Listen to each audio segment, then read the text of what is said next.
Hey everyone out there. So I know most of the people on this channel agree with us about things about nature and wildlife and how important it is. And today I need to shed light on something huge that's going on in case you missed it. I need to tell you about it and tell you what you can do.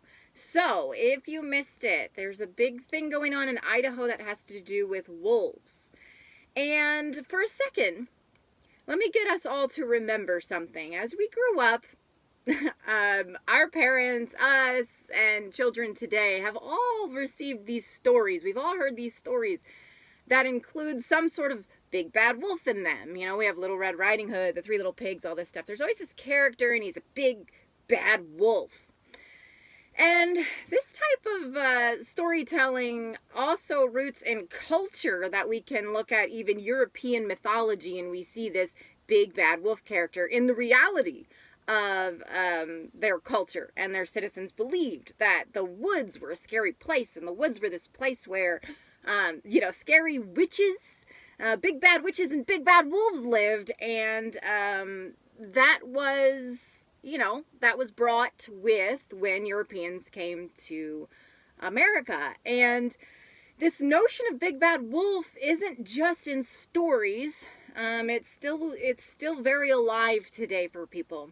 And while we have, in a sense, disproved or shot down, left behind this kind of medieval notion of the big bad witch in the woods, we didn't leave behind the big bad wolf. And so we see that today in a real bill that is being pushed in Idaho. It's Bill 1211. Senate Bill 1211 has been pushed through, and it has actually passed the Senate and the House already. Unbelievably so. I can't believe when this kind of stuff actually passes. It kind of makes me lose hope in humanity because it's heartbreaking. Okay, what is this bill, in case you haven't heard of it? Well, the simplest way to discuss it is that it is a bill that proposes to pretty much eliminate around 90% of the wolves in Idaho. Now, this is a state that still has wolves, and there's not all that many. We are dwindling the wolf populations, and we've been doing so as humans that have this kind of war on wildlife going on. So now in a place that we still have them, why would we be eliminating them? Well, there's reasons. We'll talk about that in a second. But yeah, I mean, it's talking about numbers going down to it can go down to 150 wolves in the entire state. Idaho's a big state, in case you don't know. That's not that many wolves. That's not really, ecologists would not say that these are healthy populations. And when we're already putting all this pressure on wildlife and wild lands, you can't just go by numbers anyway. That's a whole nother ecological discussion, but numbers alone don't tell us anything. We need to look at the health and viability of the population, and if they're facing any pressures like human development and climate change or anything else that might go on that could put their population at risk, and then one day suddenly they're all gone. So basically it's to eliminate wolves. And there's more. So a lot of the people that are angry about this bill are also angry about the fact that the methods of killing the wolves are horrendous. So, not that it would really make it okay if we were, we're going to go out and euthanize the wolves. That would still be pretty wrong. But it is worse in that it allows trapping, snaring, kind of same old methods that have been allowed. Unlimited numbers on the amount of wolves that a tag can cover. The allowing for chasing them down with ATVs and snowmobiles. I mean, this is barbaric stuff. And again, the continued use of poisons has been an issue in Idaho that I've talked about before. If you don't know about it, really, please read up on it. Look at cyanide bombs and the use of poisons like strychnine. Still a big issue today. In fact, we know a girl whose dog, well, this happens actually quite often, more often than we realize, but her dog was actually killed by this poison. It can be used on private lands. And so it's still available as a method to kill all kinds of animals, but really usually targeted for things like wolves and coyotes. It also allows for, on private lands, the killing of pups and mothers, nursing mothers. So yeah, it's just all around pretty much just this is just stupid. I mean, like, I just can't believe that as humans, this is where we're at. But I wanted to make sure you guys were aware that this is what's going on, because I know everybody's busy and it's hard to keep up on all the crazy stuff that goes on. But this is a big one, and we shouldn't just let this go. You know, even hunters who want to hunt are voicing that this is just unethical because it's just so extreme. So yeah, you can see that hopefully, right? You would think hopefully with all of that we would make a change. But like I said, it's already passed House and Senate. So, okay. What else does this bill do? It allows for the hiring of private contractors to also come in and kill wolves. So this is, like I said, this is like an eradication bill. Okay. The question that remains, and the most important question now, is what can we do? Since it's obviously moving along. Well, the big thing to do right now is, there's two big things. One is, if you're in Idaho, you can contact the governor and ask him to veto the bill. And the governor's name is Brad Little. And I'll put information down here on how to contact him. I have read that his family was in sheep ranching. I don't know if that's a good sign. That might be a bad sign.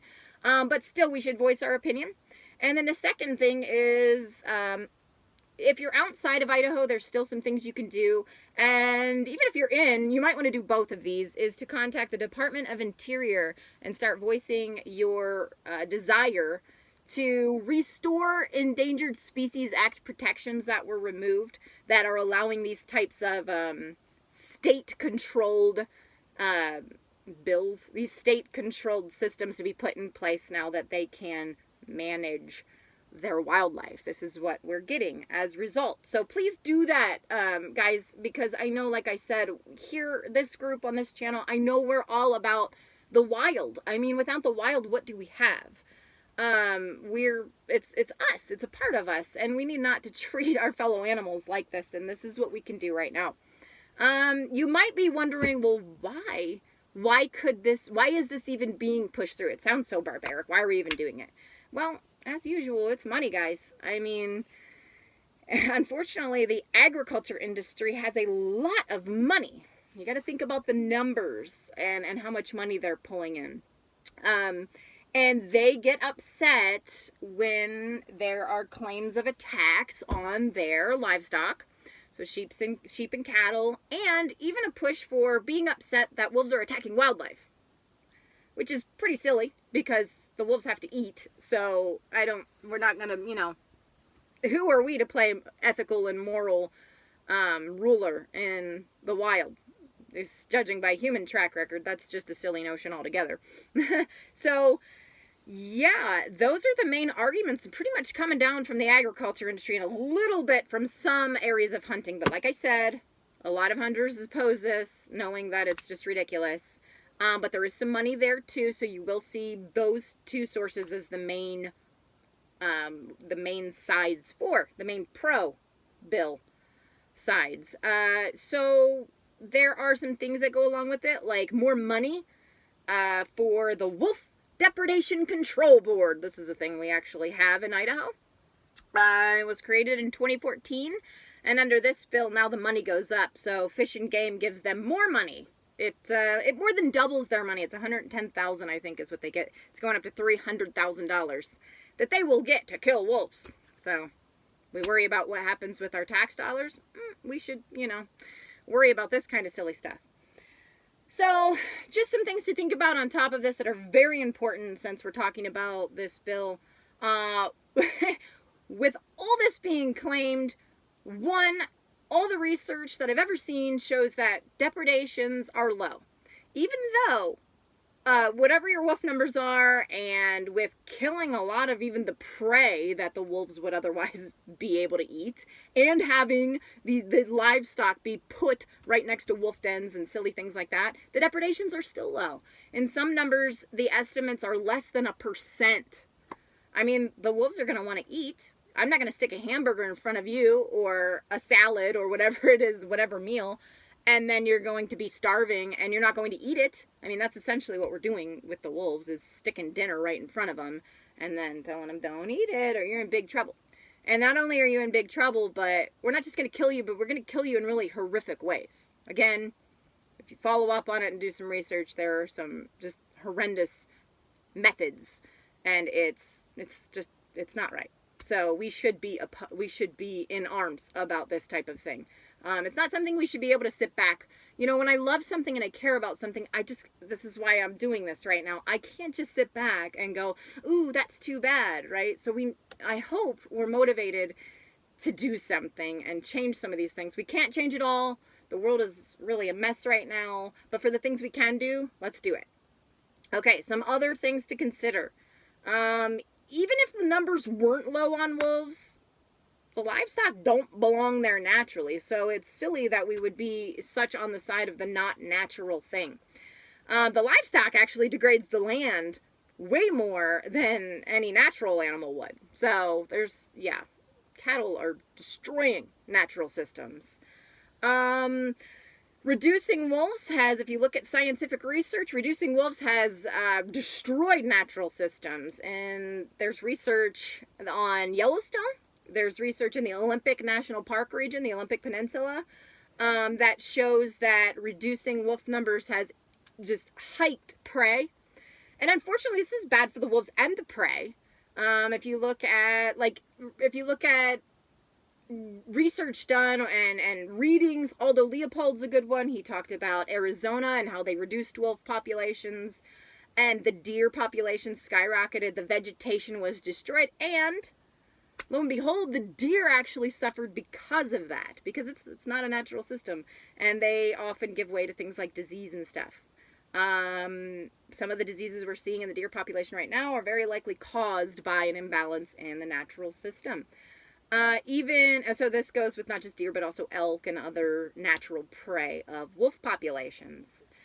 And along with that, the land itself, the vegetation, and some of the research even has suggested that the vegetation we know is in balance with the rivers. And so soil and rivers and all the whole natural system gets off balance when we take out these important species, which really we should look at as everything. We should try to keep it as natural as possible, for not only their well-being, but for our own. So this can either be a very compassionate, empathetic approach, or even a selfish approach, in that we need to take care of these things. And it's not just wolves, because the same thing happens to coyotes, who don't even have the same strategy as wolves, so that's a whole nother silly notion.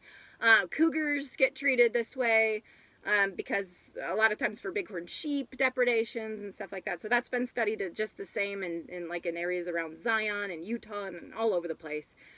You can see where the removal of these predator species are problematic, actually, cause more issues in the ecosystem. In addition to that, there aren't too many wolves, so that's not even debatable. If you look at the historic wolf range, it's been estimated as almost the whole U.S. was covered in wolves. At least like 2/3 or more was covered. So that means, like, imagine America used to be Yellowstone, right? We go to Yellowstone and we go, wow, it's so beautiful and awesome. Well, that used to be everywhere.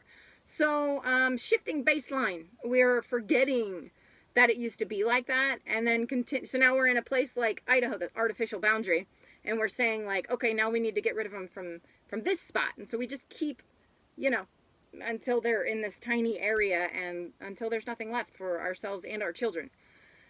So yeah, everywhere used to be like that. So if we have anything left like that, we need to work to keep that at least.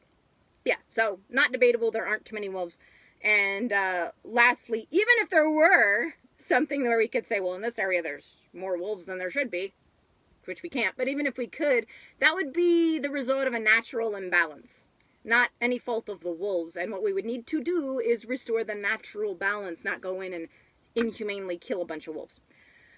So what I leave you with is, I ask you, please think about our need for nature. We need it really bad. We use it for everything: our water we drink, our food we eat, the air we breathe, the health of the ecosystem, the health of the soil. Our medicine comes from it.